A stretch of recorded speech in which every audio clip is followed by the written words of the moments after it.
voilà, c'est une aventure collective, cet hydrogène. On y arrive doucement. Je pense qu'il ne faut pas baisser la garde. Donc c'est important qu'on se projette. Là, il y a eu des grandes déclarations gouvernementales, aussi bien par la ministre Borne que par Bruno Le Maire. Il faut qu'on soit toujours aussi vigilant pour proposer des solutions alternatives au tout électrique classique, au gaz classique. Donc voilà, on creuse un petit sillon. En tout cas, l'ADEME est ravi de pouvoir participer à Hydrogénie. On sera encore ravi l'année prochaine si on relance ce concours. En tout cas, je pense qu'il faut qu'on martèle et qu'on continue à creuser le sillon. Voilà, merci. Eh bien, Philippe Boucly, président de la FIPAC. Je vous invite vraiment à participer à cet appel à manifestation d'intérêt.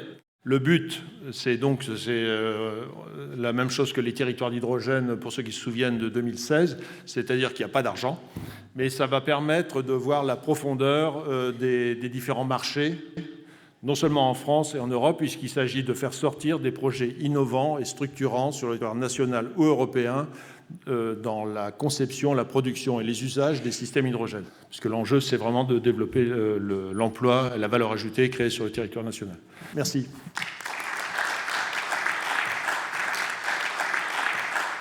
Et on a le grand plaisir donc d'accueillir pour GRT Gaz, à qui nous allons remettre le prix de l'industrie bas carbone ou renouvelable. Laurent Clisson, vous êtes chef de projet référent du pilote injection. Bienvenue à vous. Et donc en fait, merci beaucoup au jury de nous avoir attribué ce prix. Donc le projet Infrastructure est né en juin 2018 d'une demande du ministre de la Transition écologique pour étudier les conditions technico-économiques à l'injection d'hydrogène dans les réseaux de gaz naturel, autrement appelé mesure 7 dans le plan de déploiement de l'hydrogène pour la transition énergétique. 3 voies d'injection étudiées, le mélange au gaz naturel, la méthanation et les clusters 100% hydrogène.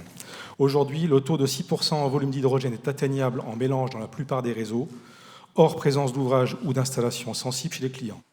À horizon 2030, les opérateurs recommandent de fixer une capacité cible d'injection d'hydrogène en mélange dans les réseaux à 10%, puis 20% au-delà, afin d'anticiper l'adaptation des équipements, notamment à l'aval.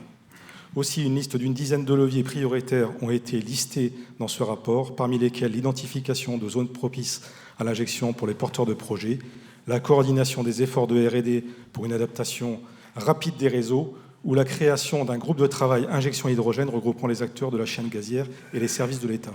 Je vais juste dire que c'est vraiment un rapport qui allie tous les infrastructeurs en France, de taille nationale ou régionale, c'est ça qui est remarquable. Et par ailleurs, qu'indépendamment du mélange, nous travaillons sur le 100%.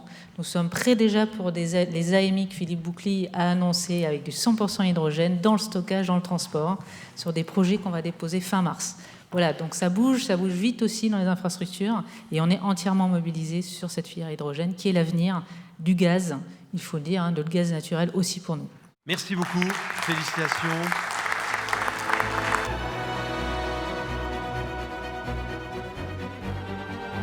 D'ores et déjà, on peut envisager d'injecter jusqu'à 6% d'hydrogène dans les réseaux, pour peu que, les réseaux aval soient compatibles et que les clients aval soient également compatibles.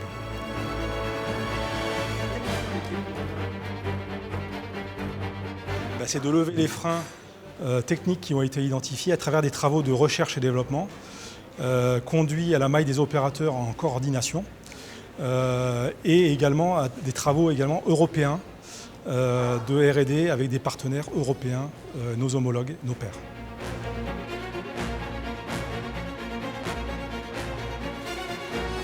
Écoutez, il est essentiel. Une étude de l'ADEME a montré qu'on pouvait atteindre le 100% gaz vert. Cette transition énergétique, elle est en cours au cœur des territoires. Nos réseaux sont au cœur des territoires. Et donc, nous aurons besoin des résultats de cette étude pour montrer que l'hydrogène peut être injecté dans les réseaux pour atteindre le 100% gaz vert partout, au cœur des territoires.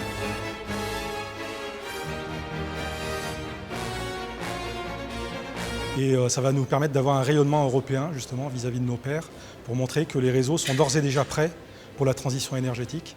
Ce sont des infrastructures, comme le disait Arnaud, qui existent d'ores et déjà et qui sont là pour améliorer aussi les modèles d'affaires des projets de production d'hydrogène.